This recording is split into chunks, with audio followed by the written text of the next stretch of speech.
transition écologique, c'est ici et maintenant. Mais comment ça se passe en Nouvelle-Aquitaine ? Comment les vit-on au quotidien, ces changements de pratiques, d'habitudes ? Quels sont nos choix, nos difficultés ? Et qu'est-ce qu'on arrive à changer ? Vous écoutez Alternative, le podcast des Néo-Aquitaines et Néo-Aquitains qui font, à leur façon, la transition écologique. Dans cet épisode, le défi zéro déchet. Ordures ménagères, encombrants, biodéchets, en 2020, près de 4 millions de tonnes de déchets ménagers se sont retrouvés dans les poubelles et déchetteries en Nouvelle-Aquitaine. Parmi ces déchets ménagers, il y a le verre et les emballages recyclables, triés et collectés séparément. Mais cela représente toujours, au total, 4 millions de tonnes de déchets à traiter. Alternative est en Dordogne. Plusieurs familles se sont lancées dans un défi zéro déchet. Leur objectif, produire moins de déchets à la source et réduire de 20 à 30% le poids de leurs poubelles. Accompagnées par l'association Zéro Déchet Dordogne, 10 familles ont relevé le défi pendant 6 mois. Julie et Philippe, bonjour. Merci de nous recevoir chez vous à Notre-Dame de Sandilac, avec Arthur et Martin, vos 2 fils. Votre famille fait partie des 10 foyers qui se sont engagés dans ce défi zéro déchet en Dordogne. Alors racontez-nous, pourquoi vous êtes-vous lancés dans cette démarche ? Parce qu'on consommait un peu de papier en plastique et voilà, et c'est pas très bien pour la terre. On avait déjà à cœur de préserver quand même notre planète par rapport aux enfants et j'avais eu connaissance de ce défi sur la page Facebook de l'association Zéro Déchet Dordogne. J'ai vu qu'ils recherchaient des familles pour participer à ce défi, donc j'ai dit pourquoi pas nous, donc j'ai lancé ma candidature, ne pensant pas être sélectionnée, puis finalement on a été sélectionnés. Donc là ça a été le questionnement avec les enfants, savoir si oui ou non ils étaient prêts à participer aussi à ce défi, parce que ça se fait pas tout seul, ça se fait en famille. Martin m'a clairement dit oui, il faut y aller, il faut préserver, je sais plus comment il a dit, mais il faut préserver notre planète, on y va. Donc du coup, on s'est lancés tous les 4 dans cette aventure. Non sans mal, parce que c'est pas évident tous les jours, mais on l'a fait, on est fiers d'avoir réduit de 30% environ, je crois, nos poubelles. Alors justement, le défi a duré 6 mois, de novembre à mai. Comment ça s'est passé, cette période ? Au début, on était un peu tout feu, tout flamme. On veut un peu partir un peu dans tous les sens. Et c'est là où les personnes de l'association interviennent quand même pour bien nous guider et nous dire que ça se fait pas en 1 mois, 2 mois, parce qu'on a l'impression on va aller sur tous les fronts tout de suite, mais c'est pas comme ça que ça se passe. Il faut y aller progressivement et y aller à notre rythme et au rythme de la famille. Donc la première chose qu'on a fait, on a trié toutes les armoires avec tous les draps, les serviettes, on a en quantité et on a fait nos mouchoirs en tissu parce que j'ai une machine à coudre pour Noël, donc du coup ça a servi à fabriquer les mouchoirs en tissu que les enfants utilisent maintenant. Les serviettes de table en tissu aussi. C'est des petites choses toutes bêtes, mais qu'au départ, on a mis en place plutôt facilement, on va dire. On a fait aussi des porte-serviettes. Ah oui, on a aussi fait des trousses en tissu, toujours avec la machine. Il y en a pour la maison. Moi, je m'en sers surtout pour l'école. Après, arrive tout ce qui est emballage. Je faisais les courses 1 fois par mois sur le drive au supermarché, mais en grosse quantité. Et du coup, c'est là où il faut changer les habitudes. Donc ça a été dur, puisque moi, j'avais l'habitude, 1 fois par mois, je prends mes 5 packs, 5 fois 6 litres de lait. Enfin, c'est en grosse quantité, énorme, avec 5-6 kilos de pâtes, 10 kilos de farine, donc avec des emballages assez importants. Donc là, on a travaillé petit à petit, mais ça s'est pas fait de suite. Il a fallu assimiler et puis accepter, de faire autrement. Donc janvier, février, je crois qu'on avait eu un atelier avec l'association Consommer autrement par rapport à tout ce qui était épicerie vrac, puisqu'on a la chance d'avoir une épicerie vrac à Boulazac et une en plein cœur de Périgueux. Et du coup, maintenant, on essaye d'aller, plus souvent, j'essaye d'aller soit toute seule, soit avec les enfants, puisqu'ils aiment bien participer, aller à l'épicerie vrac pour tout ce qui est sucré, salé. Donc c'est plutôt ludique pour les enfants puisqu'ils prennent leur contenant, ils pèsent, ils mettent leurs noisettes, leurs amandes, la farine, le sucre, enfin on trouve de tout. Est-ce qu'il y a eu des découvertes, vraiment des choses qui ont complètement changé vos habitudes ? Alors oui, dans le sens où du coup on fait plus de magasins de proximité, que ça soit les épiceries vrac, plus aussi dans les fromageries ou boucheries, qu'on faisait tout en grande surface. Donc grande surface c'est impersonnel. Donc là, du coup, oui, c'est des découvertes parce que des gens mangent plus sainement et des produits de meilleure qualité, même si on en consomme un peu moins parce que le coût est quand même un peu plus important. Oui, les découvertes, c'était essentiellement des produits locaux et la connaissance des maraîchers ou des bouchers, le lien social, en fait. Et puis, il y a eu des bons gestes également que vous avez adoptés. Là, par exemple, je vois que vous êtes en train de faire votre propre lessive maison. J'avais fait pendant le confinement ma lessive, j'avais testé. Et puis après, on repart à la vie de tous les jours, vite. Et j'avais un peu abandonné. Et grâce au défi, je me suis relancée dans la fabrication de lessive. Donc effectivement, après, ça demande une organisation. Donc là, je l'ai faite dimanche et je la mets qu'aujourd'hui en baril. J'ai gardé un vieux baril et je la mets en baril. Et je fais ça une fois toutes les 3 semaines. Donc ça demande un peu de temps, mais c'est pas non plus... il faut se trouver une fois toutes les 3 semaines, une demi-heure pour faire la lessive, la mettre en baril, comme ça on est tranquille et on n'utilise plus d'emballage en fait de baril. Ça, après, qu'est-ce qu'on fait aussi, tout ce qui est produit, je fais tout ce qui est produits cosmétiques et tout ce qui est après nourriture et plats. Moi, on consomme tout fait maison. Donc on faisait déjà tout, maison. Mais là, j'en fais peut-être un peu plus, pour les goûters pour les enfants. J'achète pas de produits préparés, des gâteaux avec emballage ou quoi, ça c'est fini. Ils ont la chance ou la malchance, je sais pas, d'avoir des gâteaux maison tous les jours. Vous avez mentionné le besoin d'organisation et surtout le coût. Est-ce que vous avez vu une différence au niveau du coût ? Oui, après on n'a pas calculé, c'est vrai qu'on n'a pas fait le calcul, on aurait peut-être dû sur les mois passés. Peut-être, effectivement, ça coûte un peu plus cher d'acheter, à l'épicerie vrac plutôt qu'au supermarché.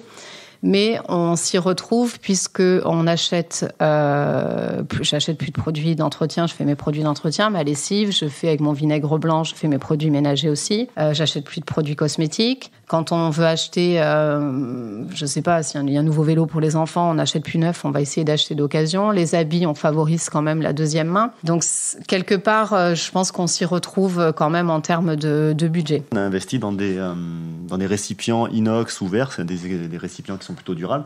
Donc, c'est sûr qu'au début, ça a un coût d'investissement. Mais après, à la longue, si on fait le calcul, on va y gagner. Donc, c'est vrai que le zéro déchet, ça peut paraître au début onéreux au début, ça c'est sûr. Mais à la longue, en fait, si on fait l'économie de tous les déchets, de tout ce qui est cellophane, papier d'alu, enfin des petits trucs comme ça, sur une durée de vie, sur une longue période, on y gagne. Qu'est-ce qui a été le plus difficile à changer ou à adopter comme nouveau geste ? Moi, par rapport à peut-être un échec que j'ai eu plusieurs fois quand je suis arrivée toute contente et toute victorieuse au supermarché avec mes boîtes en verre pour éviter d'avoir chez le boucher, pour éviter d'avoir de l'emballage papier, avec le film plastique pour ma viande. Donc je suis arrivée avec mes boîtes en verre et puis on m'a clairement fait comprendre que c'était pas hygiénique et qu'ils n'avaient pas le droit de mettre la viande dedans. Donc ça a été dur parce que j'arrivais quand même fière avec mes boîtes. Alors, c'était toute une organisation, c'est assez lourd en plus les boîtes en verre. Et au final, on m'a clairement dit c'est pas possible. Donc là, c'était un peu la douche froide. Après, de difficultés... Il y a eu le liquide vaisselle pour l'instant, on n'a pas trouvé la recette miracle. Ah oui, tout ce qui est produit. Moi, j'aime bien quand le liquide vaisselle mousse. J'ai fait, mais ça fonctionne pas comme je veux. Donc, je pars toujours sur le liquide vaisselle avec l'emballage plastique. Produit pour la vaisselle, pareil. J'avais essayé avec tout un tas de mélanges de poudre et ça blanchit la vaisselle. C'est pas adéquat. En fait, il faut trouver vraiment la bonne recette pour pouvoir l'utiliser. Moi, ça fonctionne pas. On n'a pas trouvé la bonne recette. Il y a eu le dentifrice. On n'a pas osé le dentifrice. Moi, de mon côté, là où c'est le gros échec, je suis habitué à une marque de chocolat en poudre. Julie a essayé le chocolat en vrac, ça a été un échec total.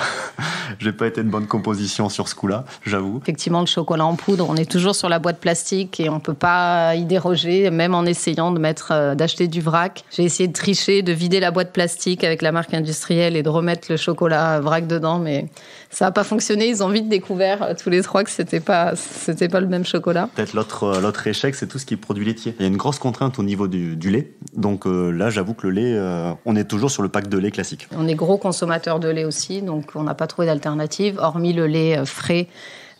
Qu'il faut stériliser, mais c'est trop de contraintes pour nous. Ça serait possible le lait, mais en fait, il faudrait que tous les 4 jours, on aille chez l'agriculteur du coin, acheter nos 4 litres de lait pour les 4 jours. Il faut aussi savoir se dire ça c'est pas possible, donc on fait mieux sur autre chose peut-être. Si ça on peut pas le faire, on va essayer de faire sur autre chose et de pas se mettre la pression par rapport à ça et de pas culpabiliser surtout, parce que ça c'est important de faire en fonction de son mode de vie. On sait tous qu'aujourd'hui on vit à 100 à l'heure, que les enfants ont des activités partout. Il faut savoir faire en fonction aussi de ses possibilités et pas culpabiliser.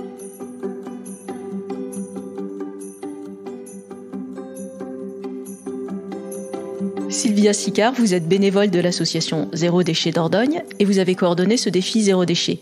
Alors, le défi a commencé pendant la Semaine européenne de réduction des déchets et sa particularité est d'être un accompagnement personnalisé des familles pour apprendre à ne plus produire de déchets. Oui, tout à fait, bonjour. Donc c'est une manière ludique d'accompagner des foyers à réduire leurs déchets. L'idée, c'est de les accompagner pendant 6 mois. Donc il y a une première phase de recrutement. Il y a une période pendant laquelle on appelle la période de référence, ils vont faire la pesée des poubelles. Ça nous permet d'avoir une idée de combien ils produisent de déchets. Et ensuite, pendant 6 mois, on va les accompagner, du coup, avec des ateliers pour les faire monter en compétences. On leur offre un kit zéro déchet et on va les rencontrer pour les accompagner de manière personnalisée. Alors, le défi dure 6 mois. Il a mobilisé une dizaine de familles et l'objectif, c'était de réduire de 25 à 30%, c'est ça, la production de déchets par famille. Alors, l'objectif initial, c'était ça. Au moment où c'est lancé, on a eu un petit peu peur, donc on a réduit à 20%. Mais au résultat, en fait, 9 familles sur 10 ont réduit d'au moins 30% leurs déchets. Il y en a même qui ont réduit de plus de 50%. Vous avez suivi toutes ces familles. Quels sont les blocages ou les difficultés qui ont généralement été rencontrés ? La première difficulté, ça va être le changement d'habitude. C'est soit l'habitude où les autres membres de la famille ne sont pas prêts à aller, par exemple le dentifrice solide, soit l'habitude, on sait le geste qu'il faut faire, l'alternative, mais ça va être trop compliqué dans notre organisation pour l'instant à mettre en place. Donc l'idée, c'est vraiment d'être sur une démarche progressive. Donc si ce geste il est pas possible pour l'instant, c'est pas grave, on passe à un autre et on y reviendra un peu plus tard. Ça, c'est la première difficulté. La deuxième difficulté, ça va être les produits où on va pas trouver d'alternative. Ça va être par exemple le lait, tout ce qui va être crème, beurre, voilà. On peut en trouver en vrac, mais là, ça va être une difficulté au niveau du coût. C'est-à-dire que vraiment, on va passer sur un autre niveau. Pour tout ce qui va être lait, jus de fruits, soda, bière, on va avoir que des emballages en verre. On va pas avoir de vrac disponible. En tout cas, on n'en a pas pour l'instant sur le territoire. Donc ça nous permet, nous, de nous rendre compte qu'il y a des besoins sur le territoire. Donc si un producteur laitier de la région qui nous écoute, si il y a quelqu'un qui veut se lancer en traiteur végétal en emballage durable. Voilà, c'est le moment, il y a une offre. Parce que ce défi ne se concentre pas uniquement sur les foyers participants, mais il met en valeur tous les acteurs du zéro déchet qui peuvent agir sur le territoire. L'idée de ce défi, c'est de montrer que pour tous, c'est possible. C'est-à-dire que quelle que soit la composition de son foyer, c'est possible. Quel que soit son niveau socio-économique, c'est possible de réduire. Après, c'est mettre en valeur ce qui existe déjà. C'est-à-dire les magasins vrac, les magasins de réemploi, les acteurs de la réparation, les ressourceries, voilà. La question des déchets ou de la production des déchets est liée à notre mode de consommation. Et souvent, on met en avant le recyclage, par exemple des emballages, pour se convaincre que les produits que l'on achète ont un impact moindre sur l'environnement. Cependant, même dans le recyclage, il y a des déchets cachés. Oui, le meilleur déchet, c'est celui qu'on ne produit pas.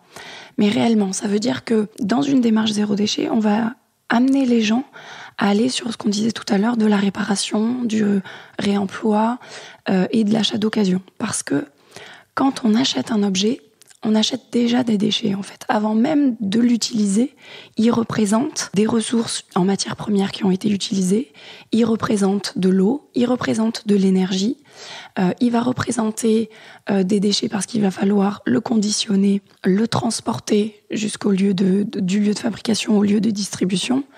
Et à toutes ces étapes-là, il va y avoir une production de déchets et une utilisation de ressources. Donc notre objectif, c'est vraiment d'aller vers une économie qui ne soit plus linéaire, c'est-à-dire je prends de la matière, je l'utilise et l'article, je le jette, à une économie qui soit circulaire, c'est-à-dire que je prends un produit, je l'utilise et je le transforme ou je fais en sorte qu'il soit réparable de façon à le durer. Quand on parle de recyclage, on pourrait se dire effectivement, je peux acheter tout en carton parce que c'est recyclé. Mais sur le carton, sur le plastique notamment, on a un effet de décyclage, c'est-à-dire qu'à chaque fois qu'on recycle, on perd en qualité. Et pour recycler du carton, on va avoir besoin de la matière vierge, en fait, carton, qu'il va falloir rajouter. Donc on a à la fois ce phénomène de décyclage et on a aussi ce phénomène qu'en fait on fait un appel à de la nouvelle matière. Cette démarche est finalement une formation, un apprentissage sur le long terme. Quel est l'objectif pour Zéro Déchet Dordogne ? Alors le premier objectif, ce qu'on disait, c'est vraiment de montrer que c'est possible. Qu'en fait, à son échelle, on a un vrai impact et qu'on peut vraiment contribuer à réduire ces déchets, qu'on peut faire quelque chose. Le deuxième objectif, c'est de mettre en valeur les acteurs locaux qui existent et les soutenir. On peut aussi aller voir son commerçant et en lui demandant de mettre dans nos contenants ses produits, je pense aux traiteurs, aux fromagers, aux bouchers, du coup on lui permet lui aussi de changer ses habitudes et de montrer que le consommateur est prêt à ce changement. Et donc la troisième idée, c'est de créer une dynamique territoriale, c'est-à-dire, donc on l'a vu, mettre en valeur les acteurs existants, mais aussi faire émerger les besoins. Comment est-ce que l'on fait pour se lancer dans une démarche zéro déchet lorsque l'on veut commencer? Auprès de qui on se renseigne? Donc il n'y a pas de méthode miracle, on va suivre quelques grands principes. Les grands principes, c'est suivre la règle des 5 R. Refuser, réduire, réutiliser, recycler et rendre à la terre, composter en fait. Et l'ordre a vraiment de l'importance. Le deuxième grand principe, on l'a dit, c'est d'avoir une démarche qui soit adaptée à son mode de fonctionnement. Parce que l'idée, c'est d'aller vers un changement d'habitude qui soit durable. L'autre idée, c'est d'y aller progressivement. Il ne faut pas vouloir changer tout d'un coup. On prend étape par étape. Donc, soit on prend un geste simple, soit on prend une pièce, on a envie de démarrer par une pièce, soit on va dire, je prends un bon bouquin, une bonne référence, et je le suis. Et l'idée, c'est petit à petit d'aller sur ce qui nous fait envie et de le tenir. On dit que pour mettre en place une habitude, il faut à peu près une 20aine de jours. Donc l'idée, c'est de commencer, d'être content de sa réussite, de pouvoir en parler positivement et d'enchaîner sur autre chose. Donc il y a des petits gestes simples qui ont un vrai impact et qui peuvent nous permettre de démarrer. C'est par exemple apposer un stop pub sur sa boîte aux lettres. Ça peut être acheter une gourde ou une tasse pour le bureau. Ça peut être investir dans un sac à pain ou juste décider de prendre sa baguette sans emballage, sans le petit emballage papier autour. Après, si on veut aller un peu plus loin, qu'on a déjà démarré, on peut se rapprocher d'un groupe local. Voilà, on a plein de moyens. La première idée, c'est de passer à l'action, de faire un petit geste. Et la seconde partie, c'est de s'informer. Parce que pour avoir envie d'aller plus loin et pour que l'habitude qu'on va mettre en place, le geste dure, il faut qu'on ait conscience de ce pourquoi on le fait et quel impact vraiment ça a.